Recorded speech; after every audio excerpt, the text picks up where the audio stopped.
예수님은 이 당시에 아주 인기 스타, 슈퍼스타셨습니다. 예수님께서 가시는 곳곳마다 사람들이 몰려왔어요. 어떻게 예수님이 그 동네에 가셨는지 어떻게 알고 몰려들었는지 모르겠지만 수많은 사람들이 예수님 주위를 둘러싸고 있었음을 보게 됩니다. 사람들이 왜 예수님이 계신 곳을 따라다녔을까요? 아마도 수많은 기적을 행했기 때문이었습니다. 그 기적을 보기 위해서 가지 않았을까? 또 그 기적을 체험하기 위해서 가지 않았을까 생각합니다. 뿐만 아니라 예수님의 가르침을 배우기 위해서도 예수님을 따랐던 것을 보게 되지요.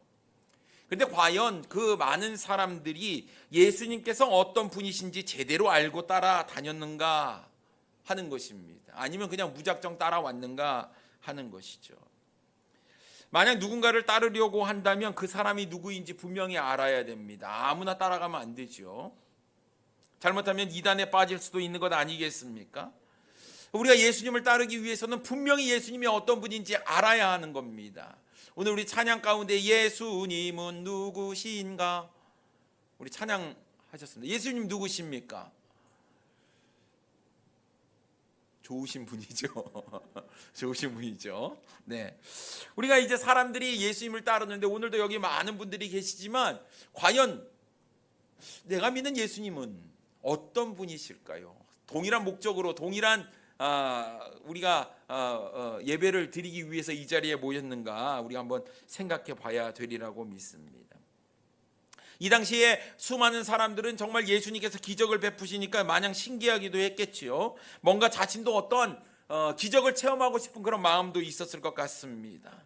뿐만 아니라 예수님께서 가르치시던 이 가르침은요, 바리새인들과 서기관의 가르침과는 분명히 달랐어요. 이야, 어떻게 이렇게 말씀을 가르치실까? 그 말씀을 듣기 위해서 사람들이 또 몰려들었다라는 것이죠. 근데 이런 것들을 다 종합해서 보면 사람들이 예수님을 제대로 알지도 못하면서 따른 이유는 바로 자신의 유익을 위해서 따랐다라는 거예요. 내가 뭔가 예수님을 따르면 뭔가 혜택을 받을 거다. 우리 학생분들 오늘 아이스티 먹었습니까? 네. 우리 예린 자매가 친구들을 데려왔는데 우리 친구들이 하는 말이 아이스티가 맛있다. 우리 교회 아이스티가 맛있다고 그랬습니다. 계속 그래서 매주 아이스티 먹으러 오는데요.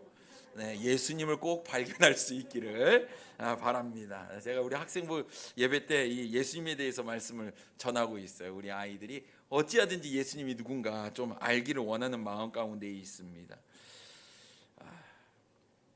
참 주님께서 우리에게 베풀으신 은혜가 너무나 큰데 우리가 정말 그에 합당한 삶을 살고 있는지 우리의 삶을 좀 돌아볼 수 있어야 될 줄 믿습니다. 사람들은요, 자신의 유익이 없으면 뭔가를 하지 않으려고 해요. 희생하지 않으려고 하고 헌신하지 않으려고 합니다.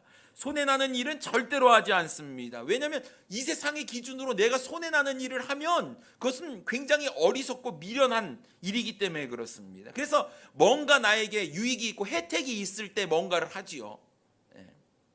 떡이라도 하나 얻어먹어야 됩니다. 오늘 떡 드셨습니까? 또 이게 웬 떡인가 했습니다. 이미란 자매님께서 섬겨주셨다는 얘기를 들었습니다. 감사를 드립니다.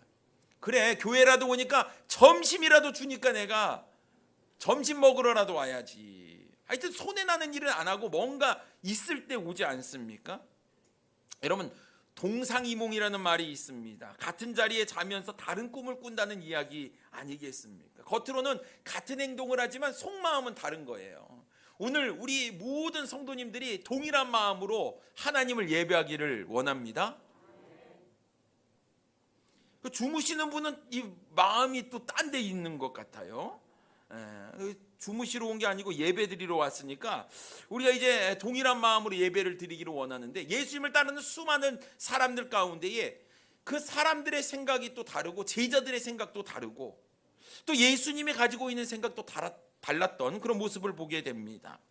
오늘 본문에서 예수님은 나는 누구라 하느냐, 나를 누구라 하느냐라는 이 질문을 두 번이나 하는 그런 모습을 보게 되는데요.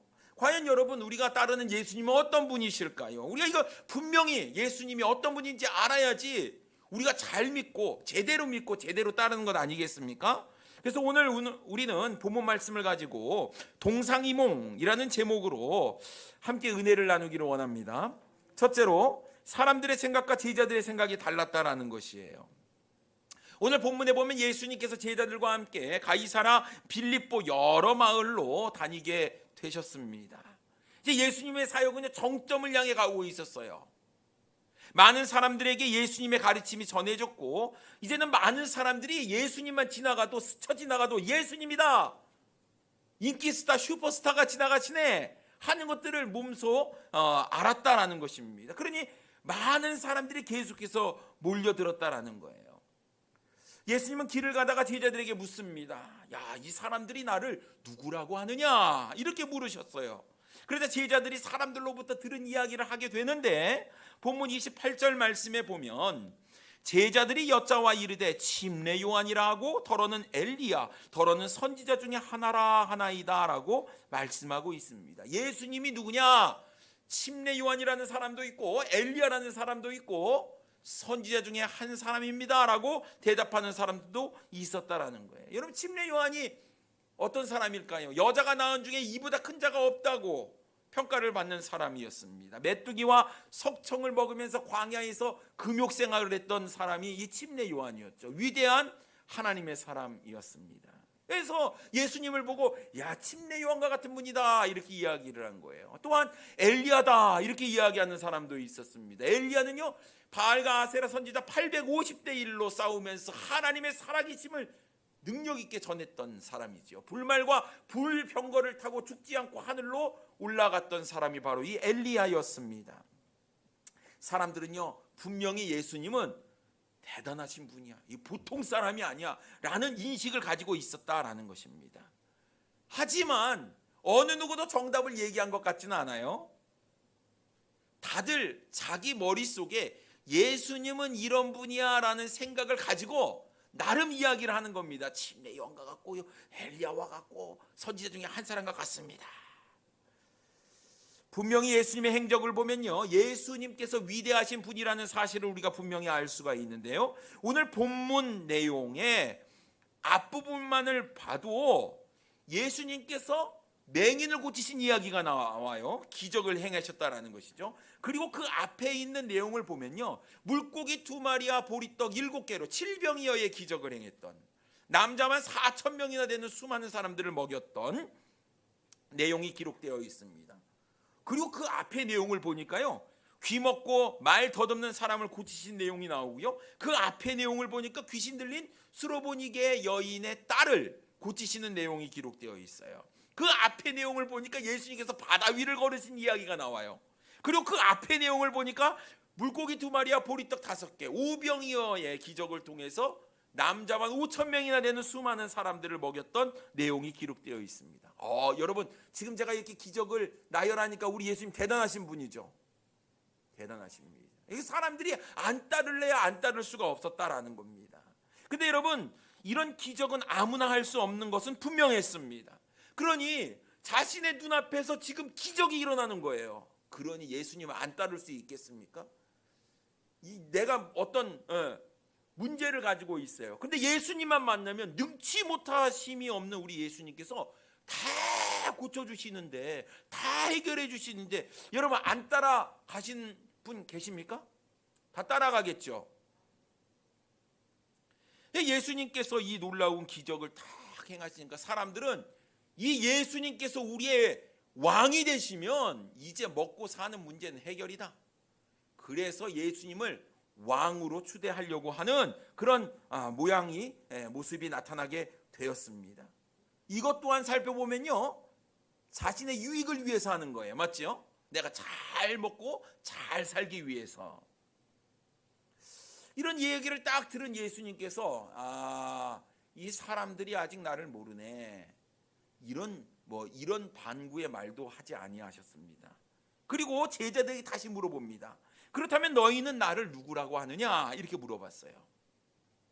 그 얘기는 암암리에 이 사람들의 대답이 틀렸다라는 거겠지요. 그때 예수님의 수제자였던 베드로가 저요 하고 나오는 겁니다. 29절 말씀에 보면 또 물으시되 너희는 나를 누구라 하느냐? 베드로가 대답하여 이르되 주는 그리스도시니이다. 이 얘기를 했어요. 주는 누구라고요? 그리스도신입니다. 그리스도입니다.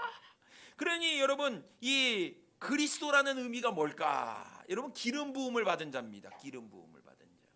다시 말해서 이제 왕으로 세움을 받을 수 있는 분이다, 이런 얘기지요. 마태복음 16장 16절 동일한 말씀을 기록하고 있는데요. 주는 그리스도시요 살아계신 하나님의 아들이시니이다 보다 더 정확하게 기록하고 있습니다. 베드로가 예수님을 어떻게 생각했습니까? 그리스도, 다시 말해서 이스라엘을 구원하실 메시아로 그는 받아들이고 있었습니다. 뿐만 아니라 이 바리새인들과 서기관들이 예수님께서 하나님의 아들이다 라고 이야기하는 것을 꼬투리 잡아가지고 뭐라고 이야기했습니까? 신성모독이다. 그래서 예수님을 돌로 쳐 죽여야 된다.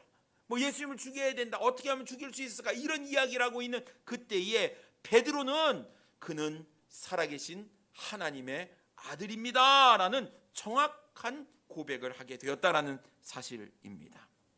보세요. 수많은 사람들이 예수님을 따르고 있었지만 사람들의 생각과 제자들의 생각이 달랐던 것을 우리가 볼 수가 있는 거예요.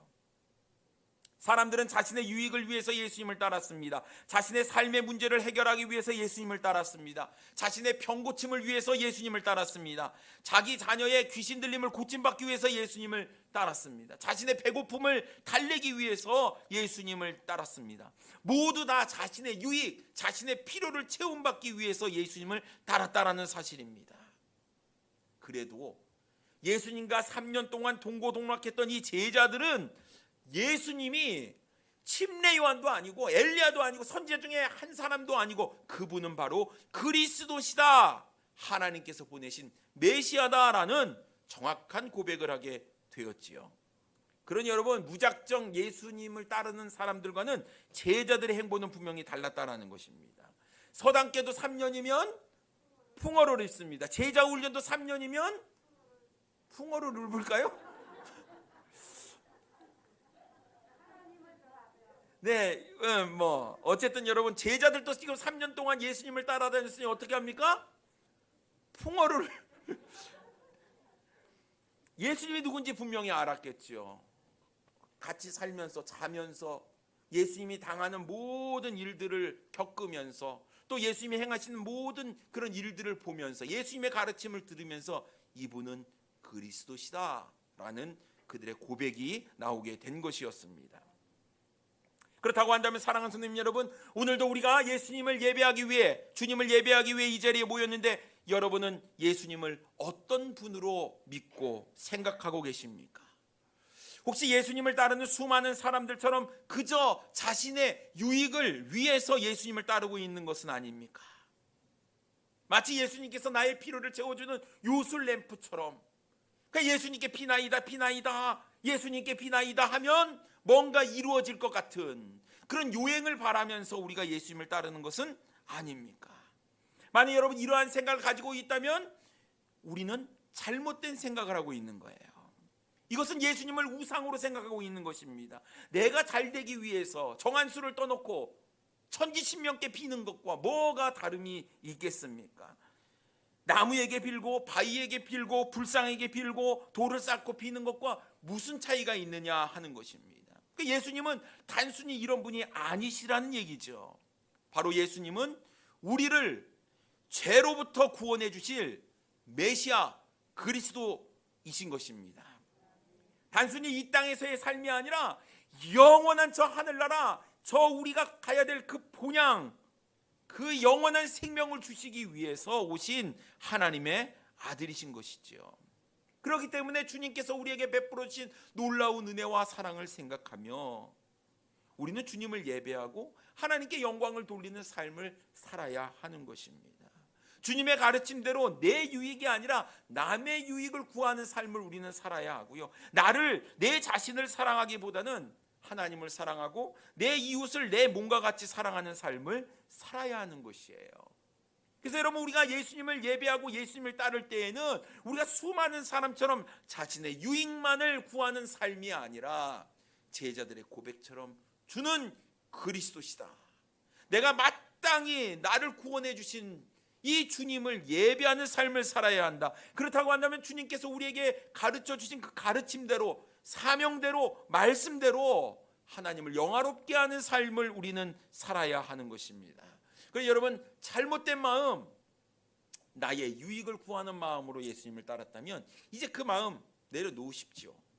그리고 전적으로 주님의 뜻을 이루는 삶을 우리가 살아가야 될 줄 믿습니다. 하나님을 진정으로 예배하고 하나님께 영광을 돌리는 삶. 그러면 하나님의 뜻이 무엇인지를 우리가 늘 발견해야겠죠. 여러분, 기뻐하십시오. 항상 기뻐하라 말씀하셨습니다. 네. 항상 아멘이 아니고 항상 기뻐하는 삶을 살아요. 범사에 감사하는 삶을 사셔야 돼요. 쉬지 말고 기도하는 삶을 사셔야 돼요. 내가 거룩하니 너희도 거룩하라 주님 말씀하셨습니다. 거룩한 삶, 정결한 삶 우리가 살아야 하는 것입니다. 하나님은 우리를 통해서 산 제물로 우리의 삶을 드리는 영적 예배를 드리라고 말씀하셨어요. 그럼 여러분, 우리가 하나님의 말씀대로 순종하며 말씀대로 우리가 살아가는 영적인 예배자의 삶을 우리는 살아야 하는 것입니다. 포커스가 분명해져야 됩니다. 내 유익이 아니라 하나님의 말씀대로 순종하며 살아가시는 우리 사랑하는 성도님들이 되기를 원합니다. 두 번째로, 제자들의 생각과 예수님의 생각이 달랐다라는 거예요. 베드로의 고백을 예수님께서 들으신 다음에 아무에게도 자기의 일을 말하지 말라고 경고를 하셨어요. 30절 말씀 보세요. 이에 자기의 일을 아무에게도 말하지 말라 경고하시고 이렇게 말씀하셨어요. 베드로가 뭔 얘기했습니까? 주는 그리스도 신이다, 이 얘기만 했어요. 근데 예수님께서 뭐라고 말씀하셔요? 내 일을 아무에게도 말하지 마라, 이렇게 얘기한 게 아니라 내 일을 아무에게도 말하지 마라 경고하셨다고 그랬습니다. 아주 근엄하게 말씀하셨어요. 절대로 해서는 안 되는 일입니다. 그럼 자기의 일이 뭡니까요? 자기의 일, 예수님의 일이 뭡니까? 주님께서 31절에 비로소 이야기하시는 말씀이 뭐냐? 인자가 많은 고난을 받고 장로들과 대제사장들과 서기관들에게 버림받아 죽임을 당하고 사흘 만에 살아나야 할 것을 비로소 그들에게 가르치시되라고 말씀하고 있습니다. 3년 동안 예수님을 따라다녔지만 오늘에서야 비로소 그들에게 이야기하시는 게 뭐냐면, 내가 많은 고난을 받고 죽임을 당하고 사흘 만에 다시 살아날 것이다 라는 이야기였습니다. 여러분, 이게 뭡니까? 복음이에요. 복음. 주님께서 우리에게 주신 복음, 고린도전서 15장 3절과 4절에 분명하게 이야기하고 있는 것은, 내가 받은 것을 먼저 너희에게 전하였노니 이는 성경대로 그리스도께서 우리 죄를 위하여 죽으시고 장사 지낸 바 되셨다가 성경대로 사흘 만에 다시 살아나사. 여러분, 주님께서 내 죄를 위해서 십자가에 못 박혀 죽으시고 장사된 지 사흘 만에 다시 부활하시는 거, 이게 복음입니다. 네. 우리를 구원할 수 있는 유일한 길은 예수 그리스도 십자가의 길밖에 없다라는 사실이죠. 예수님께서 이 땅에 오신 분명한 목적이 우리에게 영원한 생명을 주시기 위해서는 죽으셔야만 했습니다. 왜요? 죄의 값은 사망이기 때문에 그렇습니다. 내 죄를 대신하셔서 나를 사랑하시기 때문에 주님께서는 십자가에 못 박혀 죽으신 것이었어요. 주님이 죽으셔야 우리가 삽니다. 철저히 주님은 죽기 위해서 이 땅에 오신 거예요. 근데 여러분, 죽음으로만 끝났습니까? 아니었어요. 주님은 다시 살아나셨습니다. 부활하셨어요. 이 세상에 어느 누가 죽음을 이긴 사람이 어디 있습니까? 없어요. 예수 그리스도밖에 없어요. 그렇기 때문에 우리는 예수 그리스도를 믿음으로 영원한 생명을 얻을 수 있는 것입니다. 이것은 예수님의 사명이었고 하나님께서 예수님을 보내주신 놀라운 일이었습니다. 이것을 예수님은 감당하셔야만 했던 것이었죠. 그런데요, 베드로가 안 됩니다 하고 항변을 하기 시작하는 거예요. 32절 말씀에 보면요, 드러내놓고 이 말씀을 하시니 베드로가 예수를 붙들고 항변하매라고 말씀하고 있습니다. 지금 무슨 얘기입니까? 베드로가 얘기하기에, 주님 절대로 주님 고난을 당하시면 안 돼요, 주님 절대로 죽으시면 안 돼요, 이게 무슨 소리입니까? 우리 주님께서 고난, 죽음, 이건 말도 꺼내지 마세요. 예수님께서 사흘 만에 다시 살아나신다고 말씀하셨는데 그 말은 귀에 들어오지도 않아요. 고난과 죽음이 계속 귓가에 맴도는 겁니다. 왜 지금 항변을 하기 시작합니까? 자기의 어떤 생각과 기대대로 지금 이루어지지 않기 때문에 그런 거예요. 그렇다면 왜 베드로가 예수님을 붙들고 항변을 했느냐라는 거예요. 주는 그리스도십니다라고 고백을 했음에도 불구하고 예수님에 대해서 정확하게 알지 못했기 때문이었습니다. 베드로는 분명히 예수님께서 그리스도라고 고백을 했지만 그의 생각은 그의 입술의 고백과는 달랐다라는 거예요. 베드로 또한 예수님께서 이 세상의 왕으로 군림하게 되면 내가 어떻게 수제자니까 높은 자리 하나 차지하겠지? 내가 영의정 자리 하나 차지하겠지? 하고 생각했던 것이 바로 베드로였습니다. 이 세상에서 권세와 이 세상에서 명예를 누리고자 하는 마음이 베드로에게 있었다라는 거. 이것도 제자들의 마음이었습니다. 여러분, 수많은 사람들과 제자들의 생각이 달랐지만 제자들도 어쩔 수 없나 봅니다. 예수님을 따랐던 궁극적인 목적은 자신의 유익을 위함이었어요. 그래서 베드로는 안 돼요. 우리의 왕이 되셔야죠. 무슨 많은 고난을 당하여 죽임을 당한다니요. 말도 안 되죠. 그런 내가 3년 동안 예수님 따라다니는 게 헛된 것 아닙니까? 이게 제자들의 마음이었습니다.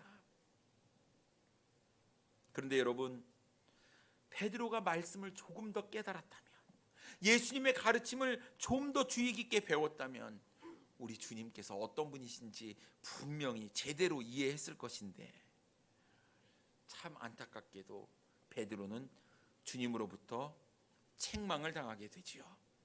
33절 말씀에 보면 예수께서 돌이키사 제자들을 보시며 베드로를 꾸짖어 이르시되 사탄아 내 뒤로 물러가라. 내가 하나님의 일을 생각하지 아니하고 도리어 사람의 일을 생각하는도다 하시고라고 말씀합니다. 베드로에게 뭐라고 이야기했습니까? 사탄아 내 뒤로 물러가라. 아니, 수제자 베드로에게 뭐라고 이야기했다고요? 사탄아 라고 얘기했어요. 왜 이렇게 이야기했습니까? 사탄이 하는 일이 무엇입니까? 모든 사람이 지옥 가게 하는 일이 사탄이 하는 일입니다. 영원한 생명을 얻지 못하게 하는 일이 사탄이 하는 일이에요. 예수님을 따르되 제대로 믿지 못하고 무작정 따르게 하는 것, 이것이 바로 사탄이 조장하는 일이었습니다. 예배당에 왔다 갔다 하는 것으로 만족하게 하는 것, 이거 사탄이 하는 일입니다. 여러분, 주님께서 십자가의 길을 가야만 모든 사람이 구원을 받을 수 있는데 이 십자가의 구원의 길을 막아버리는 것, 이것이야말로 사탄이 하는 것 아닙니까? 그래서 예수님은 이 베드로에게 그것은 사탄이 하는 것이다. 사탄아 내 뒤로 물러가라 라고 이야기를 하게 된 것이었습니다. 그러면서 하는 이야기가 무슨 이야기입니까? 내가 하나님의 일을 생각하지 아니하고 도리어 사람의 일을 생각하는도다, 이렇게 얘기했어요. 사람의 일만 생각한대요. 사람의 일은 무엇입니까? 나의 유익을 위한 일, 내가 잘 되는 것, 내가 복 받는 것. 인간적인 관점에서 보면요, 예수님도 고난을 받지 않고 죽지 않는 것이 다 좋은 거예요. 야, 좋은 게 좋은 거 아니냐? 근데 여러분, 그게 아닙니다. 주님은 사명의 길을 가야만 했어요. 십자가의 길을 가야만 했다라는 것입니다. 이것이 인류를 구원할 수 있는 유일한 길이었기 때문에 그 길을 가야 하는데 하나님의 일을 생각하지 아니하고 사람의 일을 생각하니까 하나님의 일을 하지 못하게 하는 거 아닙니까? 이것은 사탄이 하는 일이다라는 거예요. 분명히 예수님을 따르는 제자들, 그는 주는 그리스도시라는 고백을 했음에도 불구하고 그들의 마음과 생각은 달랐다라는 거예요. 제자들도 자신의 유익을 위해서 예수님을 따랐다라는 거예요. 물론 예수님도 이 길이 얼마나 힘든 길인지 압니다. 그래서 예수님께서 겟세마네 동산에서 피땀 흘려 기도하잖아요. 이 잔을 내게서 옮겨달라고. 그것이 인간적인 주님의 마음이었습니다. 완벽한 하나님이시지만 완벽한 인간이셨던 예수님은 그 고난의 잔을 마시는 것이 얼마나 힘든 일인 줄 알았어요. 그래서 피땀 흘려 기도합니다. 주님, 하나님, 제발 이 잔을 옮길 수만 있다면 옮겨주세요. 그 뒤에 기도가 무엇입니까? 그러나 나의 원대로 마옵시고 아버지의 뜻대로, 아버지의 원대로 되기를 원합니다. 그러면서 예수님은 자신의 유익, 자신의 생각, 자신의 마음을 내려놓고 사명의 길, 주님께서 원하시는 그 길을 가게 되셨지요. 그렇다면 여러분, 우리가 진정으로 예수님을 따른다고 한다면 우리가 예수님을 따르는 길은 어떤 길이냐 하는 것입니다. 예수님은 이렇게 이야기하신 다음에 무리와 제자들을 불러서 이야기합니다. 34절 말씀 우리 다 같이 한번 읽어보겠습니다. 34절. 오늘 오전에 목사님께서 누가복음 말씀으로 이야기하셨어요. 다 같이 한 목소리 읽습니다. 시작. 무리와 제자들을 불러 이르시되 누구든지 나를 따라오려거든 자기를 부인하고 자기 십자가를 지고 나를 따를 것이니라. 아멘. 여러분, 예수님을 따르기 위해서는 두 가지의 일을 해야 됩니다. 첫째는 자신을 부인하는 것, 자기 자신 부인하는 것. 두 번째는 자기 십자가를 지고 따라와야 된다, 이렇게 말씀하고 있어요. 여러분, 자기 부인이 무엇입니까? 자기 중심적인 삶에서 벗어나는 것, 이것이 바로 자기를 부인하는 겁니다. 여러분, 우리가 믿음 생활을 하면서 가장 큰 방해거리가 뭘까요? 옆에 있는 형제 자매일까요? 누굴까요? 네? 누가 제일 방해거리가 될까요? 주님을 따르는 데 있어서 바로 가장 큰 방해거리는 자신이에요. 내가 문제입니다. 내가 문제. 나 때문에, 나의 유익, 나의 생각. 여러분, 이것을 내려놓지 못하면 주님 따르기가 정말 어렵습니다. 주님도 자신의 모든 거 내려놨잖아요. 그래서 십자가의 길 갔잖아요. 주님께서 말씀하시길 너 중심의 삶을 내려놓아야만 진정으로 주님을 따를 수 있다라고 이야기를 하고 있는 거예요. 여러분, 이 세상에서 가장 위험한 우상이 무엇입니까? 돈이요? 맞습니다. 돈이. 건강이요? 맞습니다. 그런데 이 모든 것들을 종합해 보면 자기 자신이다라는 거예요. 예수님이 마지막까지 씨름을 하면서 피땀 흘리면서 그러면서 결정한 게 하나님의 원대로, 아버지의 뜻대로 되기를 원합니다라는 것이었잖아요. 어쩌면 우리가 지금 주님을 사랑하고 주님을 따른다고 하면서도 나만의 어떤 이 바운더리가 있습니다. 경계선이 있어. 나는 여기까지만 주님을 사랑할 거야. 난 여기 더 이상은 안 돼. 여기까지. 이게요, 자기 중심적인 삶이에요. 요걸 깨야 됩니다. 요걸 깨야 됩니다. 요거를 넘어서야지 이것을 자기 자신을 부인하는 삶이 돼야 돼요.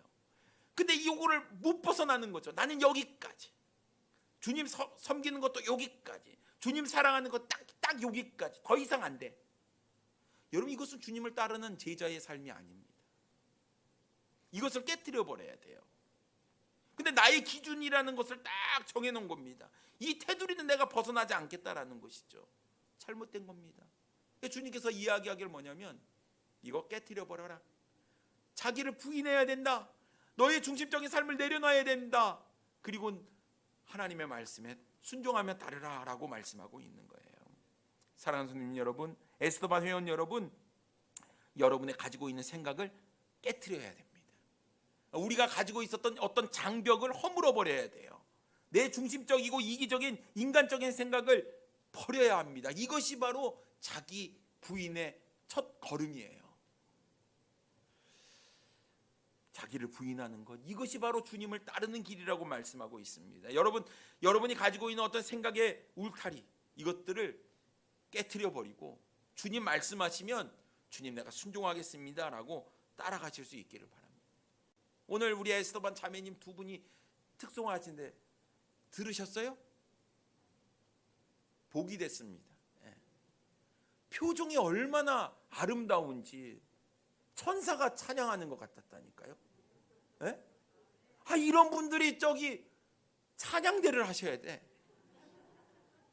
그런 표정과 그런 목소리를 가지고 나는 못해 하는 어떤 이 바운더리가 있잖아요. 여러분, 우리가 말을 안 해서 그런데 내가 가지고 있는, 자신만이 가지고 있는 이 울타리가 있습니다. 이거 깨셔야 돼요. 그래야지 진정으로 주님을 사랑하는 첫 믿음의 첫 발을 내딜 수 있는 거예요. 그러니 여러분, 자기 부인하는 거 쉽지 않습니다. 그래 내가 그래도 여기까지 했는데 더 이상 안 돼. 근데 이 더 이상 안 돼라는 마음을 깨트릴 때 우리는 진정으로 주님을 따르는 제자가 될 수 있다라는 사실을 여러분 기억하시기 바랍니다. 두 번째는 자기 십자가를 지고 예수님을 따라야 한다라고 이야기를 하고 있어요. 여러분 십자가 잘 아시잖아요. 가장 치욕적이고 가장 고통스럽고 가장 무서운 형벌이 십자가의 형벌이었습니다. 로마 정부가 만든 아주 잔인한 사형 제도였지요. 생각해 보세요. 자기가 매달려야 할 십자가를 자기가 짊어지고 온 동네방네 돌아다니면서 사람들 앞에 조롱을 받는 거예요. 아, 얼마나 흉악한 죄인이었냐 그러면서 사람들이 조롱하고요, 침도 뱉고요. 그런 모욕을 당하면서 동산으로 올라가요. 그리고 모든 사람들이 보이는 그 언덕 위에서 십자가에 매달아 죽이는 겁니다. 우리 예수님도 머리에는 가시면류관, 양손과 양발에는 굵은 못으로, 그리고 허리에는 또 창자국으로 우리 주님께서 벌거 벗은 채 아주 치욕적이고 고통스러운 십자가의 형벌을 감내하셨지요. 중요한 것은 사람이 죽을 때까지 매다는 겁니다. 하루가 됐든 이틀이 됐든 그 사람이 숨이 끊어질 때까지 그 떼약볕에서 놔주는 거예요. 온 몸에 물과 피가 땅으로 쏟아져서 사람이 피말라 죽는다라는 이야기가 이런 데서 쓰는 것 같습니다. 죽을 때까지. 그런데 우리가 예수님을 따르기 위해서는 내가 짊어져야 될 자기 십자가를 짊어지고 주님을 따라야 한다고 말씀하고 있어요. 세상 사람들이 비웃어도, 세상 사람들이 조롱해도, 모욕해도, 핍박해도 그 길을 가야 한다라고 이야기를 하고 있는 것입니다. 여러분, 십자가 예수 그리스도를 따르는 길은요, 영광의 길이 아니라 고난의 길이에요. 많은 사람들이 자신의 부귀영화, 자신의 유익을 누리기 위해서 예수님을 따르려고 하지만 그것은 여러분 잘못된 수많은 사람들의 생각이었다니까요. 여러분 절대로 착각하지 마시기 바랍니다. 예수 그리스도를 따르는 길은 자기를 부인하는 길이요, 내가 짊어져야 될 십자가를 지고 주님의 뒤를 따라가야 하는 것입니다. 에스더반 회원 여러분, 그리고 사랑하는 성도님 여러분, 주님은 우리에게 말씀하시기에 날마다 자신을 부인하고 날마다 자기 십자가를 지고 따르라고 말씀하고 있습니다. 오늘 내가 예수님 따랐다고 내일도 따를 것 같습니까? 아니요. 내일은 또 내일이에요. 내일 또 우리가 피말리는 영적 전쟁 가운데 승리해야만 주님을 따라갈 수 있는 겁니다. 수많은 사람들이 마치 예수님이 요술램프처럼 우리의 유익과 우리의 삶의 유익을 위해서 그렇게 믿음 생활을 하는 것 같습니다. 그러나 주님은 분명히 오늘 말씀하시기를 예수님을 따르는 길은 자기를 부인해야 하며 자기 십자가를 짊어져야 한다라고 말씀하고 있어요. 저는 우리 모든 성도님들이 주님의 마음을 헤아리고 자기 자신을 부인하며 주님의 뒤를, 내 십자가를 내가 짊어지고 따라갈 수 있는 진정한 제자가 되기를 원합니다. 쉽지 않아요. 쉽지 않아요. 근데 여러분 분명히 기억해야 할 것은 우리가 주님을 따라가면 주님이 내 삶을 책임져 주신다라는 사실입니다. 저는 믿습니다. 오전에 우리 문양인 집사님 기도하실 때에 이렇게 기도하셨잖아요. 하늘에 나는 새와 들의 백합화도 주님께서 먹이신다. 맞아요. 다 먹여주십니다. 다 채워주실 거예요. 그러나 우리가 해야 될 일이 있습니다. 먼저 하나님의 나라와 의를 구하는 일이겠지요. 사랑하는 성도님 여러분, 제자 되는 거 쉽지 않습니다만 주님께서 우리 보고 제자가 되길 원하고 또 우리를 통해서 위대한 구원의 역사, 복음 증거, 복음 전파의 사명 우리가 잘 감당하라고 주님께서 우리를 부르시고 계십니다. 여러분 주님의 부르심에 응답하셔서 이제 수많은 사람들의 생각, 잘못된 제자의 생각이 아니라 예수님의 마음이 어디 있는지를 우리가 분명히 알고 주님께서 자기 부인하고 자기 십자가 지고 따라오라 말씀하시니 이제 우리가 결단하시기 바랍니다. 내 자신을 부인하고 내 십자가 짊어지고 주님 뒤를 따르겠습니다. 그것이 바로 우리가 가야 될 길인 줄 믿습니다. 바로 여러분 십자가의 길, 우리가 주님의 뒤를 따라 가실 수 있는 우리 사랑하는 성도님들 되기를 원합니다. 기도하겠습니다. 주님 감사합니다.